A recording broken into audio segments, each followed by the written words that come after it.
मत रो देवकी, मत रो। महाराज कंस की आज्ञा से आप दोनों को बंदी गृह से मुक्त किया जाता है। अब आप दोनों स्वेच्छापूर्वक जहां भी जाना चाहें जा सकते हैं। आकाशवाणी के कारण आपकी 8वीं संतान होने तक आपको कारागार में रखना आवश्यक था। सो अब आपकी 8 संतानें हो चुकी हैं। अतः हमारे न्यायशील महाराज का कहना है कि अब आपको कारागार में रखना उचित नहीं है। हमारे महाराज कितने दयालु हैं कि आपको आपके महल तक ले जाने के लिए एक रथ भी भेजा है। रथ कारागार के द्वार पर खड़ा है। आप चाहें तो रथ का उपयोग कर सकते हैं। महाराज से बस इतना ही कहना कि रथ भेजकर जो दया और करुणा का प्रदर्शन उन्होंने किया है, इसके लिए उन्हें धन्यवाद। परंतु हमें इसकी आवश्यकता नहीं है। हम पांव प्यादे ही अपने घर तक चले जाएंगे। चलो देवकी।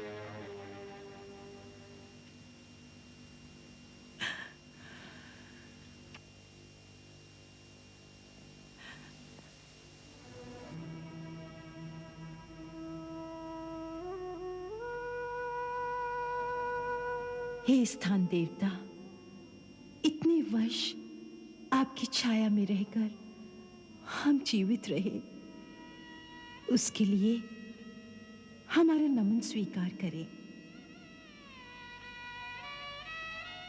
और भी जो अदृश्य आत्माएं, उनको हमारा नमस्कार। भगवान आप सबका कल्याण करें।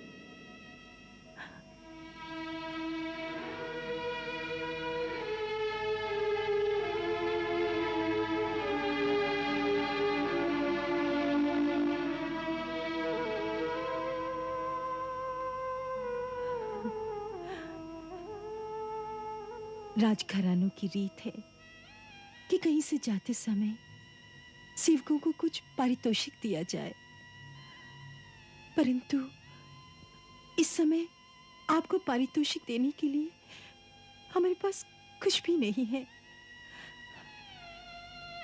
केवल आशीर्वाद ही दे सकती हूं कि भगवान आप सबको सुखी रखे और सद्बुद्धि प्रदान करे।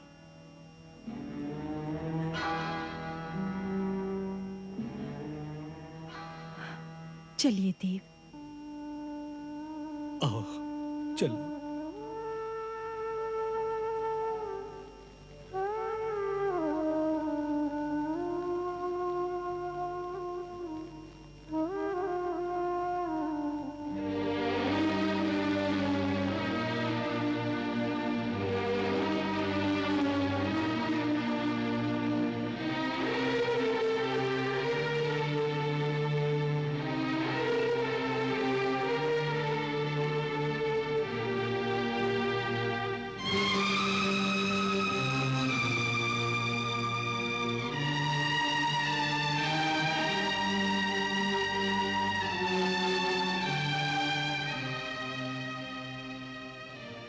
जीवन की कैसी विडंबना है जिस अष्टम संतान को मारने के लिए महाराज ने इनके इतने वर्ष इसी कारागार में नष्ट कर दिए, वो अष्टम संतान भी एक लड़की निकली, और वो भी उनके हाथ ना आई। ये सब विधि का खेल है। परंतु धन्य है वसुदेव जी, जिन्होंने अपना धैर्य नहीं खोया। सचमुच वो कोई दिव्य पुरुष है। और देवी देवकी की शालीनता तो देखो कि जाते समय भ्रिकुटी पर एक भी बल नहीं और जीवा पर एक भी कटु शब्द नहीं। उनके सामने तो मुझ जैसे कठोर हृदय के व्यक्ति का भी नतमस्तक होने को जी करता है। तुमने सत्य कहा। वो दोनों कोई महान आत्माएं हैं, जिन्हें महाराज कंस के अत्याचार भी न झुका सके। सुना तुमने? महाराज ने देवकी और वसुदेव को कारागार से मुक्त कर दिया है। अब मुक्त किया तो क्या किया, बेचारी की सारी जवानी तो बंदी गृह में ही ढल गई। क्या भाग्य लेकर आई है, विवाह क्या हुआ, जैसे दुखों के जाल में उसे बांध लिया है। मैं जब भी सोचती हूँ कि किस प्रकार उसने अपने एक एक बालक की हत्या करते हुए देखी होगी, तो मेरे रोंगटे खड़े हो जाते हैं। ये सब कुछ तो उसने ये सोचकर सह लिया होगा कि एक ना एक दिन उसके गर्भ से तारणहार जन्म लेगा। परंतु सुना है अष्टम गर्भ से कन्या पैदा हुई है। देखो ये झूठी आकाशवाणी की कैसी विडंबना है। आकाशवाणी कभी झूठी हो ही नहीं सकती, इसमें अवश्य कोई रहस्य होगा। सुना है जब महाराज कन्या का वध करने लगे तो उनके हाथ से छिटक कर उसने एक देवी का रूप धारण कर लिया और महाराज को फिर चेतावनी दी कि तुझे मारने वाला जन्म ले चुका है। यदि उस कन्या ने अष्टभुजा दुर्गा का रूप धारण करते हुए ये बात कही है, तो इसका अर्थ ये है कि पहली आकाशवाणी सर्वदा झूठी नहीं थी। मारने वाला तो आ ही गया है। अवश्य इसमें कोई गूढ़ रहस्य है। ये सब कंस की बुद्धि को भ्रमित करने के लिए किया जा रहा है, जिससे वो तड़पता भी रहे और उसे पता भी न चले कि उसके मारनहार का जन्म कहाँ हुआ है। अच्छा है, वो डरा तो रहेगा। इस घटना से वो अवश्य भयभीत हो गया है।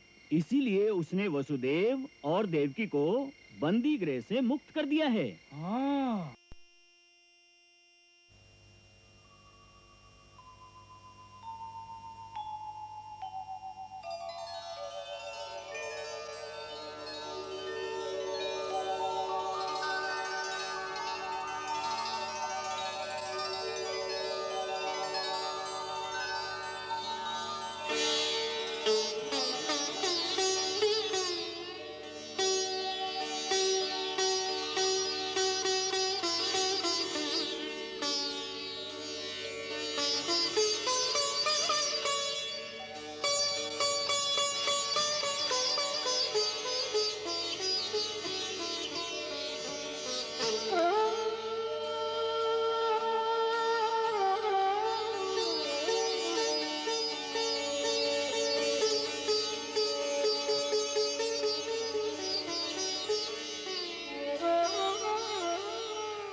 यशस्वी भव, सौभाग्यवती भव।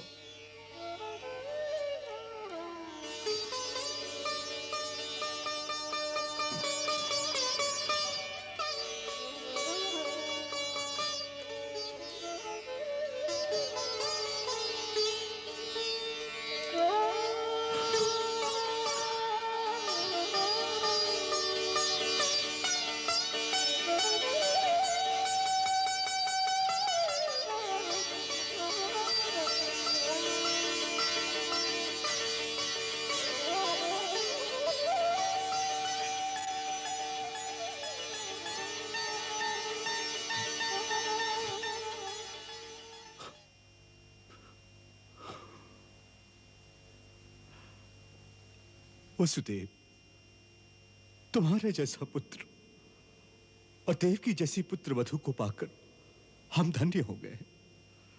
तुम्हारे कारण हमारा गौरव बढ़ गया है।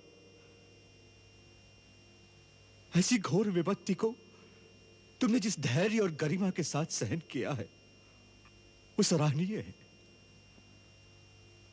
अपने धर्म पर दृढ़ रहकर तुमने अपने संतान की बलि देकर भी अपने सत्य वचन का जिस प्रकार पालन किया है, उसे देखकर स्वर्ग में हमारे पूर्वज भी गर्व से सिर उठाकर चलते होंगे।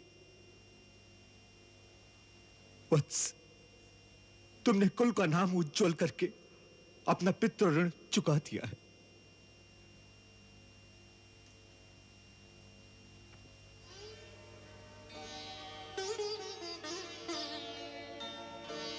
पुत्री देवकी,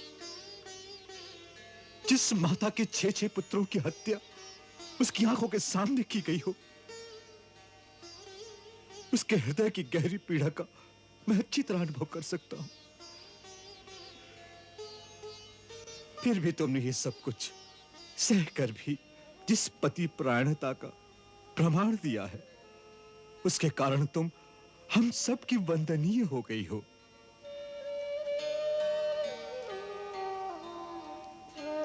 अक्रूर जी ने तो तुम लोगों को रातों रात कारागार से निकालने का सारा प्रबंध भी कर लिया था, परंतु अपने पति का दिया हुआ वचन पालने के लिए तुमने भी कारागार से निकलना स्वीकार नहीं किया। यह सुनकर मैंने यही कहा था कि देव की नारी जाति का श्रृंगार है। पुत्री, हम तुम तक पहुंच नहीं सकते थे, परंतु हमारा हृदय वहां था, उसी कारागार में। हम मन से तुम्हारा दुख बांटते रहे और अपने ईश्वर से यही प्रार्थना करते रहे हैं, प्रभु प्रभु इन्हें ये सब कुछ सहने की शक्ति दो। मैं जानती थी कि आप अवश्य प्रार्थना करते होंगे, क्योंकि जब जब मैं आपका ध्यान करती थी तब तब मुझे ऐसा लगता था जैसे मेरे मन को कोई संबंध मिल रहा है। तब तब मेरा धैर्य और दृढ़ हो जाता था। ये आप ही के आशीर्वाद का ही फल है कि उस अग्नि परीक्षा से निकलकर जीते जी फिर आपके श्री चरणों तक आप पहुंचे हैं।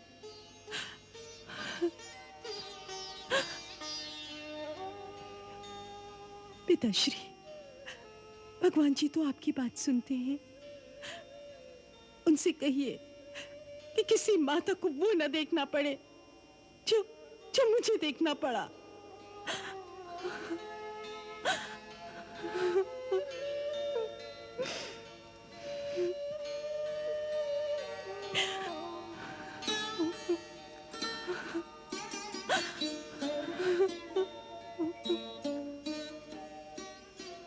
एक बात समझ में नहीं आती कि जिस तारणहार के आने की बात आकाशवाणी ने कही थी और जिसके आने की आशा ने कंस के अत्याचारों को सहने की हमें शक्ति दी, वो अष्टम गर्भ में क्यों ना आए?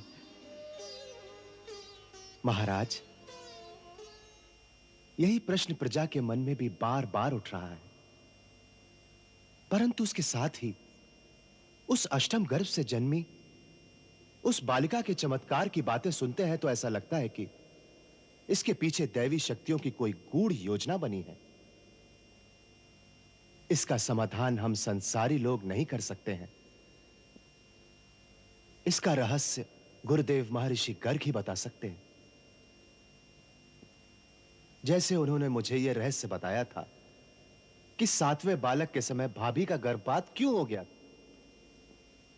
रहस्य? कैसा रहस्य?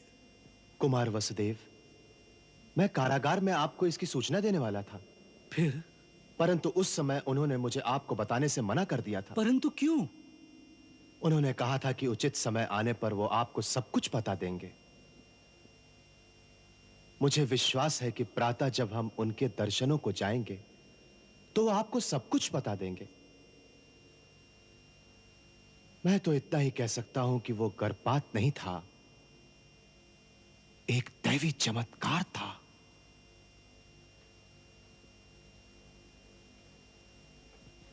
बधाई हो भाभी, बधाई हो। बधाई? किस बात की? बड़ा शुभ समाचार है, पहले मिठाई खिलाइए। नंदराय जी, पहले कुछ बताइए तो सही। क्या है? क्या शुभ समाचार है? कुमार वसुदेव और देवकी भाभी को कंस ने कारागार से मुक्त कर दिया है। सच? हाँ, हमारे ग्वाले जो मथुरा में दूध लेकर जाते हैं, उन्होंने आज आते ही हमें यह सूचना दी। उन्होंने अपनी आंखों से कुमार को अपने पिता के महल में जाते हुए देखा।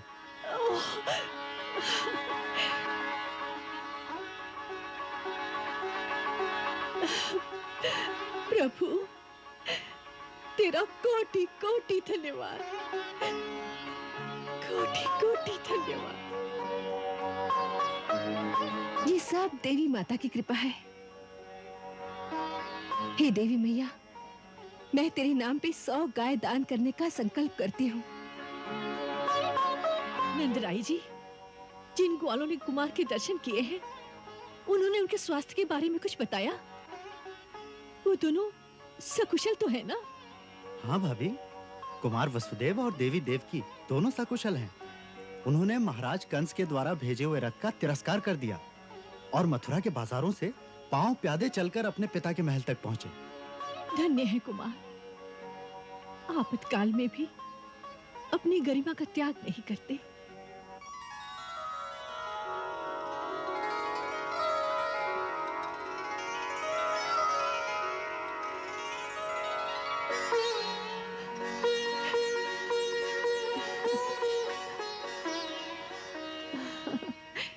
लल्ला, तेरे पिताश्री बंदीगृह से मुक्त हो गए हैं रे।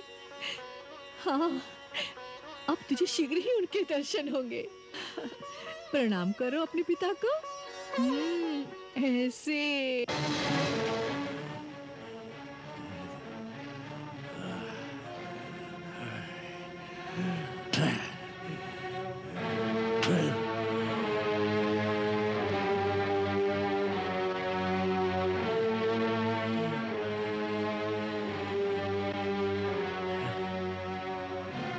एक आकाशवाणी झूठी हो सकती है, दूसरी आकाशवाणी झूठी नहीं हो सकती।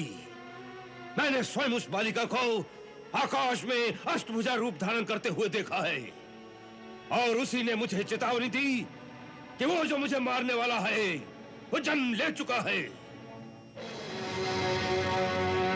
इसका अर्थ ये है कि पहली आकाशवाणी भी सच्ची थी, और इसका ये भी अर्थ है कि अवश्य हमारे साथ कोई छल किया गया है, अन्यथा 8वें गर्भ में कन्या कैसे आ सकती थी? और यदि हमारे साथ छल किया गया है तो इस छल में अवश्य हमारे किसी आदमी ने सहायता की होगी। अतः सर्वप्रथम हमारी आज्ञा है कि कन्या जन्म की उस रात्रि में जो भी कारागार में पहरे पर थे, उन सबको आज ही हाथियों के पैरों तले सारी प्रजा के सामने कुचलवा दिया जाए, जिससे हमारे समस्त सेवकों को ये ज्ञात हो जाए कि महाराज कंस के साथ विश्वासघात करने का क्या फल होता है। महाबली धेनुक। जी महाराज। ये कार्य तुम्हें आज ही संपन्न करना होगा। जो आज्ञा महाराज। प्रलंब, केशिन, अरिष्ट और चणूर। जी महाराज।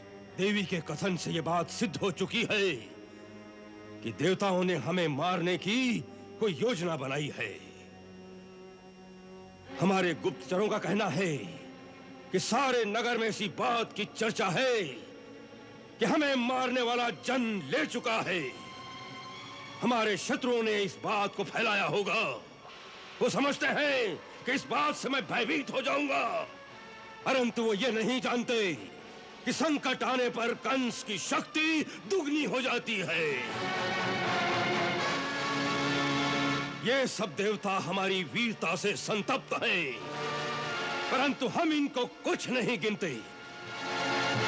देवताओं का राजा इंद्र अल्पवीर है, बाकी रहे 3 एक तपस्वी ब्रह्मा, दूसरा बनवासी शिव और तीसरा मायावी विष्णु।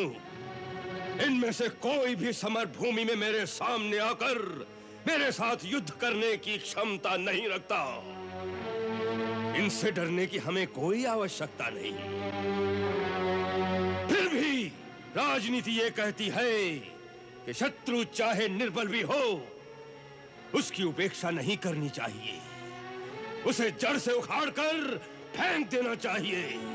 आप बिल्कुल सत्य कहते हैं महाराज। शत्रु की उपेक्षा कदापि नहीं करनी चाहिए। जैसे शरीर में रोग हो जाए और उसकी चिकित्सा न की जाए तो वो ऐसे जड़ जमा लेता है, फिर वो असाध्य हो जाता है।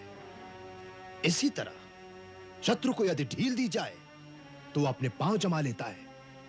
इसीलिए हमें जो कुछ भी करना है अतिशीघ्र करना होगा। अतिशीघ्र करना चाहिए। किंतु क्या करना चाहिए? मेरे विचार में सबसे पहला काम हमें यह करना चाहिए कि बड़े बड़े नगरों में, छोटे छोटे गांवों में, अहिरों की बस्तियों में, मथुरावासियों के महलों में, चाहे वन की झोपड़ियों में, जहां जहां भी पिछले 10 दिनों में जो भी बच्चे पैदा हुए हों, उन सबको मार डालना चाहिए। हाँ, सबको मार डालना चाहिए। 10 दिन के चक्कर में मत पड़िए चाणूर जी। मैं तो कहता हूँ पिछले 2 महीनों में जितने बच्चों ने जन्म लिया है उन सबको मार डाला जाए। हाँ, ये भी ठीक है। सुना तुमने सेनापति? हमारे राज्य में 2 महीने से कम आयु वाला कोई भी बालक जीवित नहीं रहना चाहिए। जो आज्ञा महाराज। मेरे सैनिक पूरे राज्य में फैल जाएंगे। मुझे केवल 4 दिन की मोहलत दीजिए। तत्पश्चात सारे राज्य में एक भी बालक आपको जीवित नहीं मिलेगा। ठीक है, एक बात विचार करने योग्य है। यदि छल से देवकी के पुत्र को बदलकर कन्या रख दी गई है तो वसुदेव और देवकी को तो पता ही होगा कि उनका पुत्र कहाँ है और उसका कुशल समाचार भी उन्हें मिलता ही होगा। इसलिए न केवल वसुदेव के महल के चारों ओर गुप्तचर फैला दिए जाएं, बल्कि महल के भीतर भी दास दासियों के रूप में अपने लोगों को छोड़ दिया जाए। कौन आता है, क्या बात करता है, वो कहाँ जाते हैं, इन सब बातों पर दृष्टि रखने से कदाचित उस षड्यंत्र का रहस्य खुल जाए और बालक का भी पता मिल जाए। सुना तुमने महामंत्री? जी महाराज। महाराज, सब देवताओं का मूल है विष्णु और वो वही रहता है जहां सनातन धर्म है। सनातन धर्म की जड़ है वेद, गौ, ब्राह्मण, तपस्या और यज्ञ। हमें इन सब का पूर्ण रूप से नाश कर देना चाहिए, जिससे धर्म का समूल नाश होकर जनता धर्महीन हो जाए। हाँ चाणूर, ये काम हम तुम्हें सौंपते हैं। सारे देश को धर्महीन बना दो, जिससे देवता बलहीन हो जाएं। कहीं यज्ञों की अग्नि ना जले, पूजा की घंटियां ना बजें, वेद मंत्रों की ध्वनि और नन्हे बालकों की आवाज सुनाई न दे। सुनाई दे केवल क्रंदन, ब्राह्मणों का, तपस्वियों का और मरे हुए बालकों की माताओं का क्रंदन। क्रंदन, केवल क्रंदन।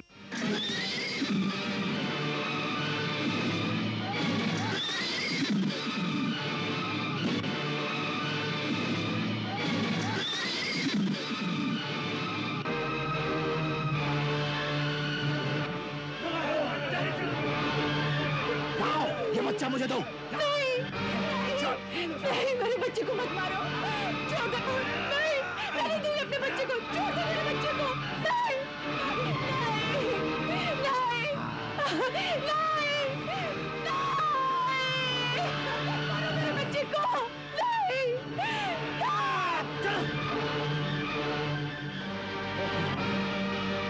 हम लोग जाने न पाए। मत मारो मेरे बच्चे को।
उधर का सारा काम पूरा हो गया?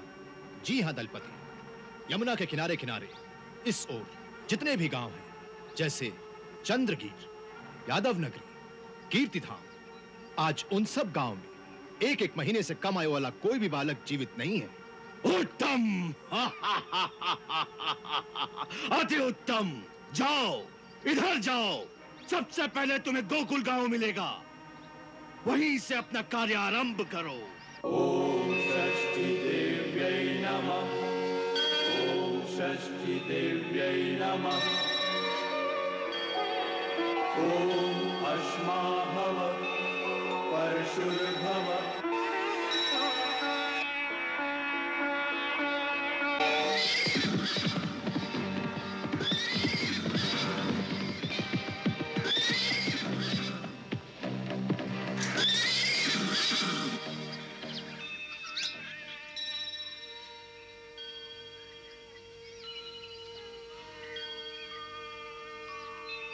गोकुल के रहने वाले हो? हाँ। पिछले 10-15 दिनों में कोई बालक तो पैदा नहीं हुआ वहां? हाँ, हुआ है। कब? यही कोई 6 दिन हो गए। वो देखो, मंदिर की घंटियां सुनाई नहीं देती। आज उसकी छठी की पूजा है। आज उसकी छठी है, तो छठी का दूध ही उसका अंतिम भोजन होगा। चलो, उसका खेल खत्म करें। क्या कह रहे हो? तुमने सुना नहीं? महाराज की आज्ञा है कि इस राज्य में पैदा होने वाले हर नवजात शिशु की हत्या कर दी जाए। क्या कहा? बालकों की हत्या करने आए हो? उस पर हमारे गोकुल के राजकुमार की? यदि ऐसी बात करोगे तो यहां से जिंदा नहीं जाओगे। आओ!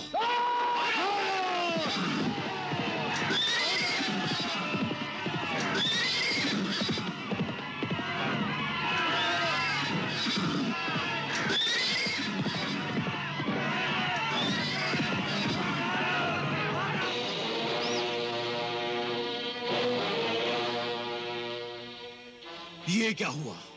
गोकुल में 6 दिन पहले एक बालक का जन्म हुआ है, परंतु हम उस तक पहुंच नहीं सके। नहीं पहुंच सके? क्यों? गांव वालों ने हमें घेर लिया और आगे बढ़ने नहीं दिया। तुम्हारे हाथों में तलवारें किसने थी? परंतु उनके हाथों में पत्थर थे जो दूर से फेंके जा सकते हैं। ये देखिए परिणाम। उनका इतना साहस! चलो हम स्वयं चलकर देखते हैं।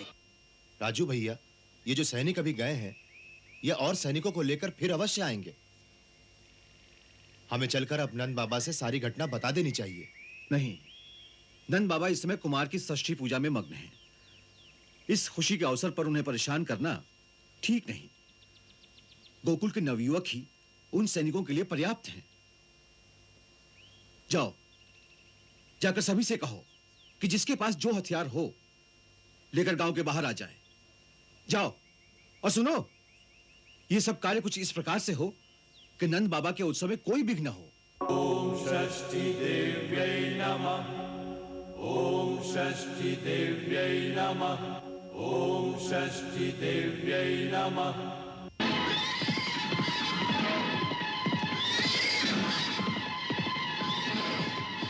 ओम अश्मा भव परशुर्भव। हिरण्यमस्त्रुतं भव। वेदो वै पुत्र नामासि सजीव शरदः शतम्।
तो तुम हमारा रास्ता रोकने का साहस कर रहे हो। अवश्य, जो भी हमारी बस्ती में अत्याचार करने आएगा उसका रास्ता रोकना हमारा धर्म है। इसका परिणाम कितना भयानक हो सकता है? परिणाम की आशंका से हम अपना धर्म नहीं छोड़ सकते। किसी भयानक परिणाम के डर दिखाने से पहले अपने परिणाम पर विचार कर लो। गोकुल के अगर किसी भी बालक की ओर तुमने टेढ़ी आंख करके देखा तो तुम्हारी आंखें निकाल दी जाएंगी। तुम्हारे आचार से देशद्रोह की बू आ रही है। जिस मिट्टी में जन्म लिया है उस जन्मभूमि की किसी आतताई से रक्षा करना देशद्रोह नहीं, देशभक्ति कहलाता है। परंतु महाराज कंस की आज्ञा का अवहेलना करना देशद्रोह भी है और राजद्रोह भी। अरे तुम्हारा महाराज होगा कंस, हमारे राजा तो नंद राय जी हैं। हम उन्हीं की आज्ञा का पालन करते हैं और यही हमारी राजभक्ति है। और जिस नवजात बालक की हत्या करने तुम गोकुल आए हो वो हमारे राजा नंद राय जी का ही पुत्र है। तुम अपनी इच्छा से यहां पर नहीं आए, तुम कंस की आज्ञा के अधीन हो। इसलिए तुम्हारी विवशता पर दया करके हम तुम्हें जीवित छोड़ रहे हैं। परंतु उस आतताई से जाकर यह कह देना कि गोकुल के ग्वालों ने भी चूड़ियां नहीं पहन रखी हैं। यदि फिर से उसने अपने सैनिकों को यहां पर भेजा तो हम उसके टुकड़े टुकड़े करके यमुना में बहा देंगे।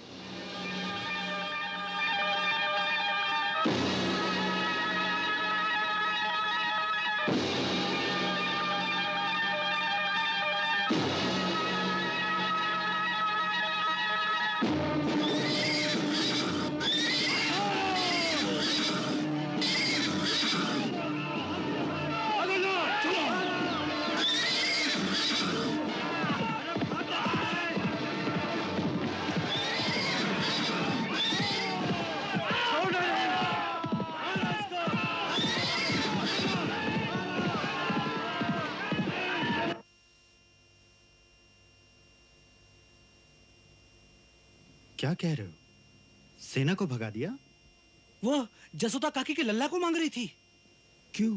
क्योंकि वो उसका वध करना चाहते थे। लल्ला, वो सैनिक ऐसा क्यों कह रहे थे? क्योंकि उनके राजा ने आज्ञा दी थी कि पिछले 1 महीने में जितने भी बच्चे पैदा हुए हैं सबको मार डाला जाए।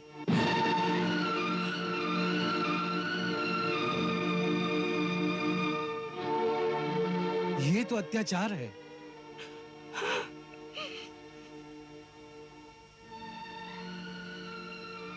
वास्तव में वो देवकी की अष्टम संतान की प्रतीक्षा में था और वहां हुई कन्या, उसने भी पैदा होते ही अष्टभुजा रूप धरकर यही कहा था कि तेरा काल कहीं और जन्म ले चुका है। इससे वो बौखला उठा है और इसीलिए हर नवजात शिशु की हत्या करने पर तुला हुआ है वो। अब हमारे लल्ला पर उसके सैनिकों की दृष्टि पड़ गई है। मुझे और मेरे पुत्र को किसी दूसरे राज्य भेज दीजिए, मैं यहाँ नहीं रहूंगी। जसोदा काकी, इस प्रकार हमारा अपमान मत करो। कंस के हाथ चाहे जितने भी लंबे हों, परंतु हमारे रहते वो हमारे गोकुल के राजकुमार तक नहीं पहुंच सकते। वो सारे गोकुल को उजाड़ देगा। वो परम शक्तिशाली है। नहीं यशोदा, नहीं, वो परम शक्तिशाली नहीं है। एक आतताई शक्तिशाली हो सकता है, परंतु परम शक्तिशाली तो केवल धर्म होता है, और धर्म जिसके साथ है जीत उसी की होती है। वैसे भी गोकुल पर आंख उठाने से पहले उसे 100 बार सोचना होगा। आज हमारे ग्वालों ने उसे ठीक समय पर चेतावनी दे दी है।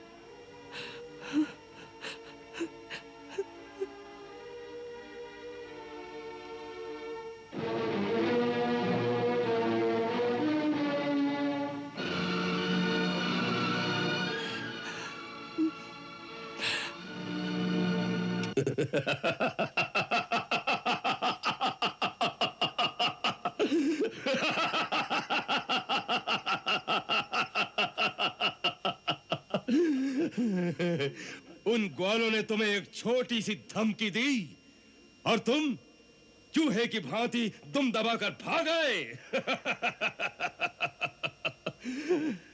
तुम्हारी इस वीरता से महाराज कंस के यश में बहुत वृद्धि हुई, बहुत। हम बहुत प्रसन्न हुए। हाँ। जिस बस्ती के लोगों में यह कहने का साहस है कि वो महाराज कंस को अपना राजा नहीं मानते, उस बस्ती को तुमने जलाकर राख क्यों नहीं कर दिया? हाँ? क्षमा करें महाराज, क्षमा करें। सेनापति जी की आज्ञा थी कि छोटे मोटे गांव को तबाह कर दें, परंतु बड़े जनपद के मुख्य स्थानों पर अधिक उत्पात न मचाएं। वहां विद्रोह हो सकता था।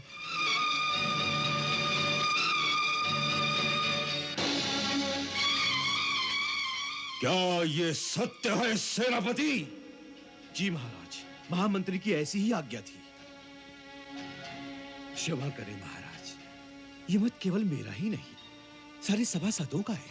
हाँ। कंस के सभासदों का यह अधिकार कब से हो गया कि वो कंस की आज्ञा की अवहेलना कर सके? हाँ।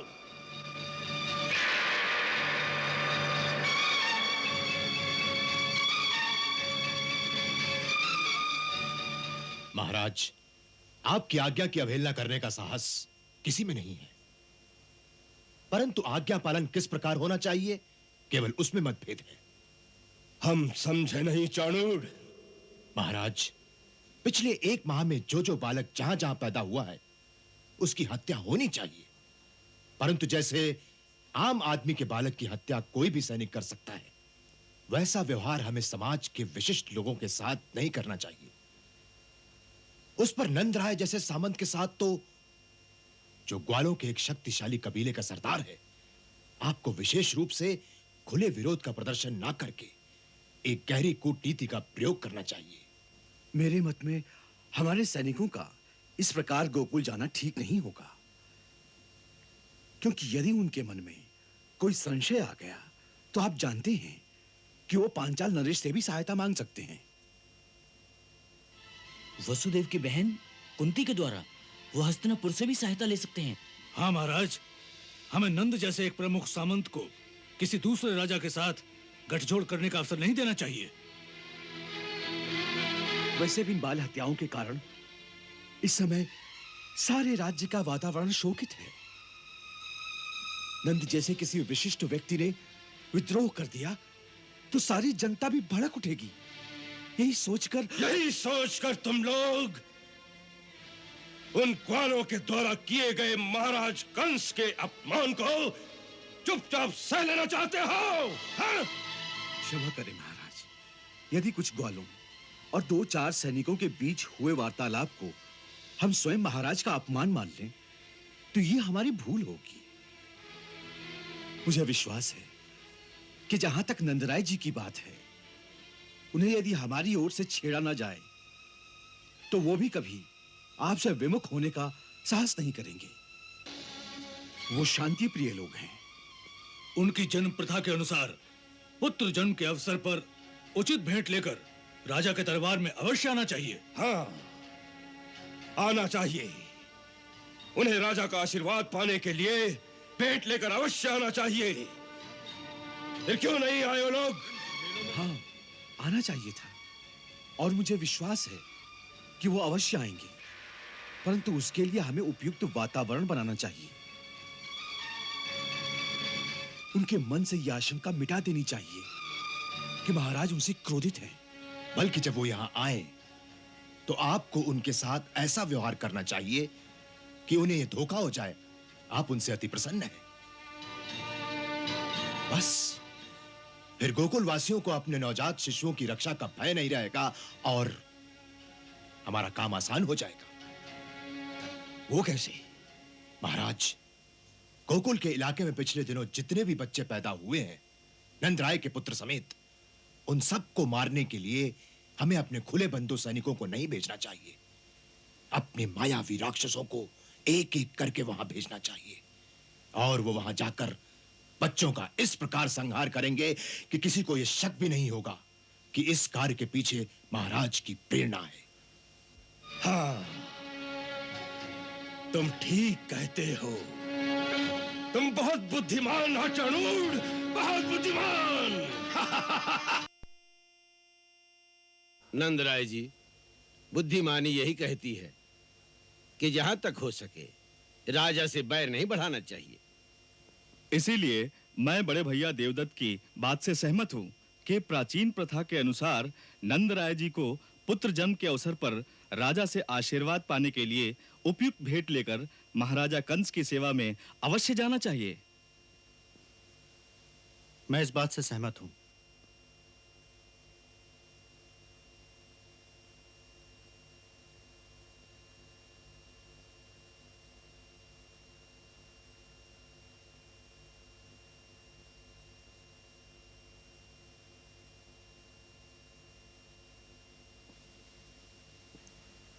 आप सवेरे मथुरा जा ही रहे हैं ना?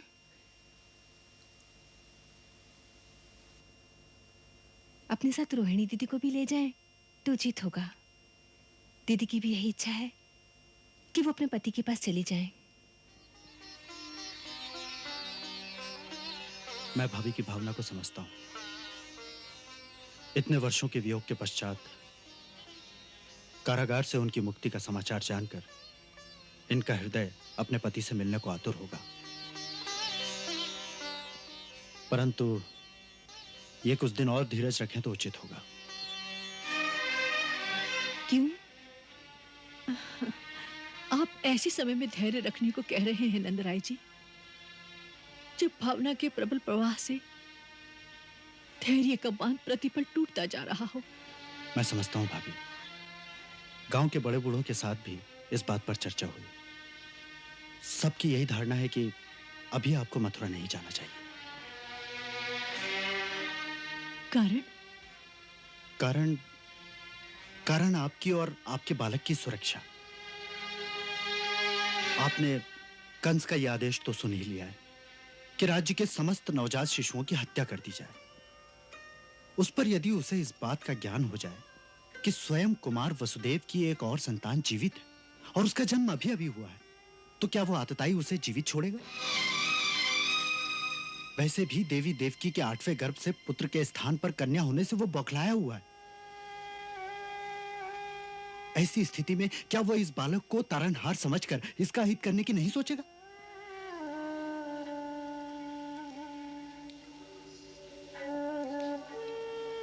नहीं नहीं, मुझे मथुरा नहीं जाना चाहिए। आप ठीक कहते हैं नंदराय जी, मुझे अभी अज्ञातवास में ही रहना चाहिए।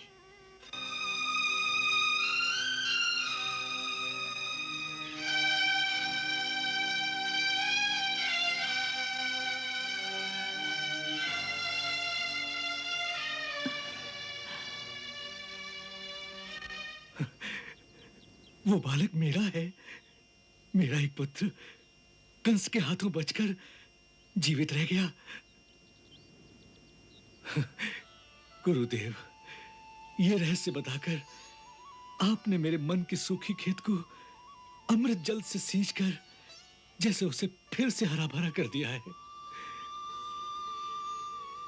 अक्रूर जी, यदि आपको इस रहस्य का ज्ञान था तो कारागार में आपने ऐसी सुखद सूचना क्यों नहीं पहुंचाई? कुमार वसुदेव, गुरुदेव ने उसके लिए विशेष रूप से मना कर दिया था। क्यों गुरुदेव? आपके पुत्र की सुरक्षा के लिए। आपका कहना है कि इस रहस्य का ज्ञान हो जाने से मेरे पुत्र की सुरक्षा संकट में पड़ जाती? हाँ वसुदेव। वो क्यों गुरुदेव? आपका परम सत्यवादी होना आपके पुत्र के लिए घातक हो सकता है। यदि आपको इस बात का ज्ञान होता तो जब कंस ने आपसे आपके पुत्रों के बारे में प्रश्न किया था तो आप उसे यह सत्य अवश्य बता देते। इसीलिए मैंने अक्रूर जी को रोक दिया था। अब आपको यह बताना इसलिए आवश्यक हो गया है कि आपको देवी रोहिणी के बारे में कोई संशय न हो जाए, इसलिए इस रहस्य से आपको अवगत कराना पड़ा।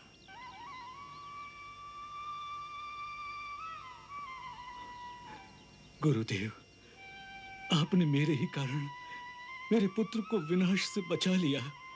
इसके लिए आपको कोटिश धन्यवाद गुरुदेव, कोटिश धन्यवाद। इसी प्रकार कुछ और भी गूढ़ रहस्य हैं जिन्हें योग माया ने आपके स्मृति पटल से कुछ काल के लिए मिटा दिया है। पर कोई चिंता न करें, उचित समय आने पर इन सब रहस्यों का अनावरण स्वयं ही हो जाएगा। तब तक के लिए हमारा आपको यही आदेश है कि आप जितना जानते हैं यथासंभव उसकी चर्चा अपनी जिह्वा से कभी न करें। इन्हीं में सबका कल्याण होगा।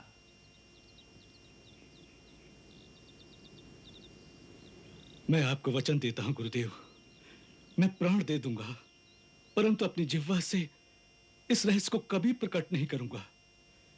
मैं देवी देवकी को भी यही समझा दूंगा।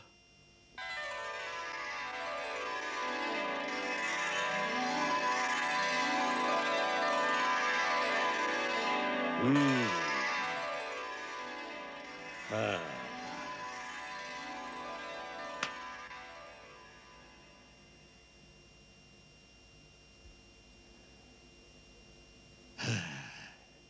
सुंदर, अति सुंदर।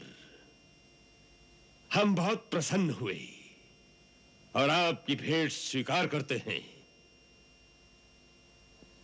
नंदराय जी, आपके घर पुत्र जन्म का समाचार सुनकर हमारा हृदय गदगद हो गया था। नंदराय जी, बालक का जन्म कब हुआ था? अष्टमी की रात को।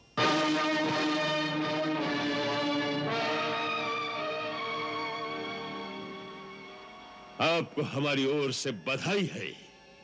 इस अनुकंपा के लिए हम आपके आभारी हैं महाराज। अपने बालक के लिए महाराज का आशीर्वाद प्राप्त करने की आशा लेकर ही हम आपकी सेवा में उपस्थित हुए हैं। अवश्य अवश्य, ब्रजराज के उत्तराधिकारी को हमारा आशीर्वाद अवश्य प्राप्त होगा। हाँ।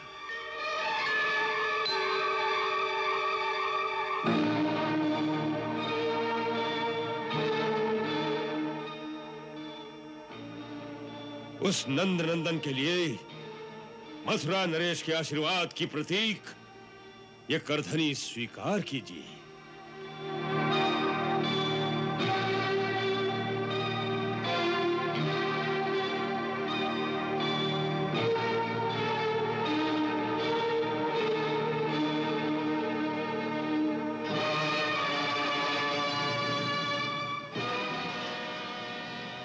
महाराज का हृदय कितना विशाल है।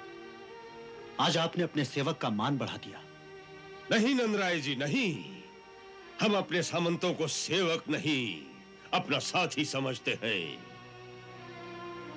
मथुरा के दरबार में सभी गोकुलवासियों को बड़े आदर से देखा जाता है। आप लोग तो हमारे राज्य की समृद्धि के प्रतीक हैं। हमें कोषाध्यक्ष से पता चला है कि आज ही आप सबने अपना वार्षिक कर राज्य कोष में जमा करा दिया है। आपकी इस कर्तव्य निष्ठा और राज्य भक्ति से हम बहुत प्रसन्न हैं। वैसे भी नंदराय जी के लिए हमारे मन में बड़ा मान है। आप हमारे बहनोई कुमार वसुदेव के रिश्ते में भाई होते हैं। अतः इसी कारण भी हम आपको अपना बड़ा भाई ही मानते हैं। यह आपकी उदारता है महाराज। मथुरा में आकर आप कुमार वसुदेव से तो मिले ही होंगे? जी नहीं, हम गोकुल से सीधे आपकी सेवा में उपस्थित हुए हैं। आपसे आज्ञा लेने के पश्चात ही हम वसुदेव जी से भेंट करने जाएंगे। अवश्य जाइए, हमारी ओर से आज्ञा है। हम जानते हैं हमारे लिए देवकी और वसुदेव के मन में रोष अवश्य होगा। हो सके तो उन्हें समझा बुझाकर शांत कीजिए। जो हुआ वो आकाशवाणी के कारण हुआ। आत्मरक्षा के लिए हम विवश थे। अंत में वो आकाशवाणी भी झूठ ही सिद्ध हुई। अतः जो हुआ उसके लिए हमें बहुत खेद है और इसी कारण हमें स्वयं उनको मिलने में बहुत संकोच हो रहा है। मैं ये सब कुमार से अवश्य कह दूंगा। अच्छी बात है। आप यात्रा से थक गए होंगे। अतिथि गृह में आपके विश्राम की पूरी सुविधा कर दी गई है। जो आज्ञा महाराज। आप विश्राम करें।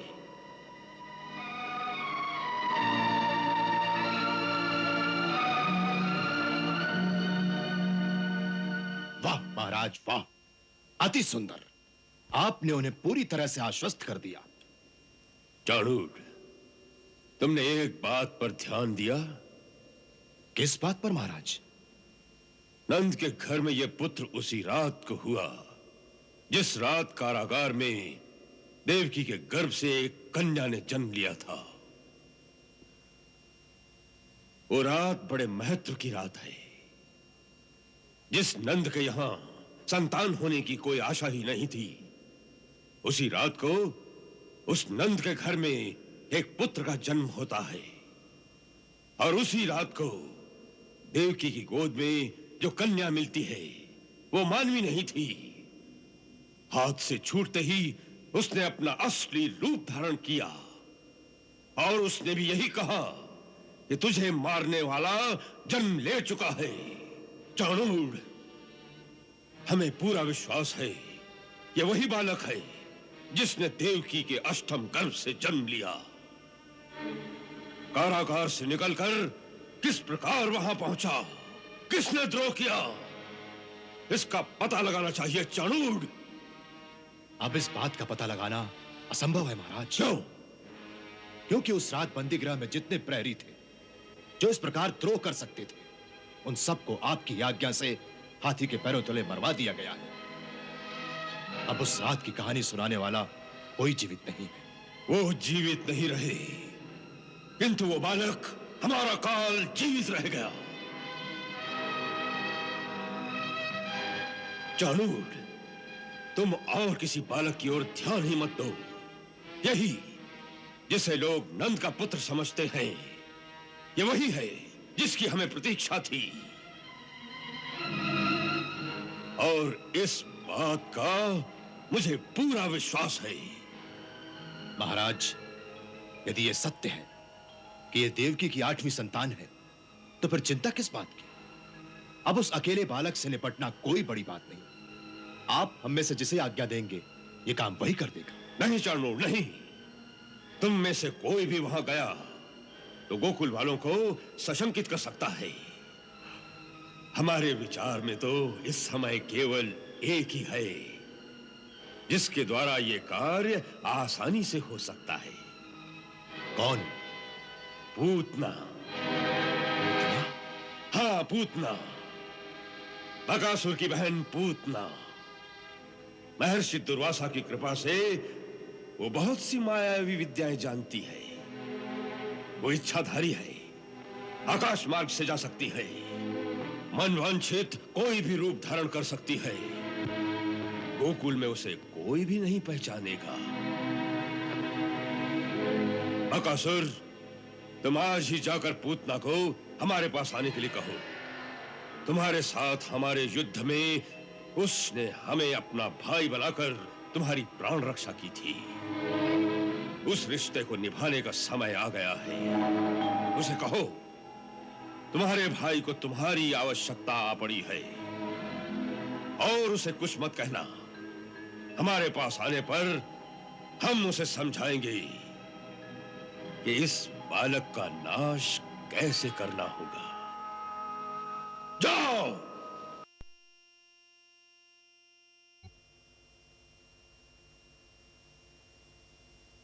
आइए।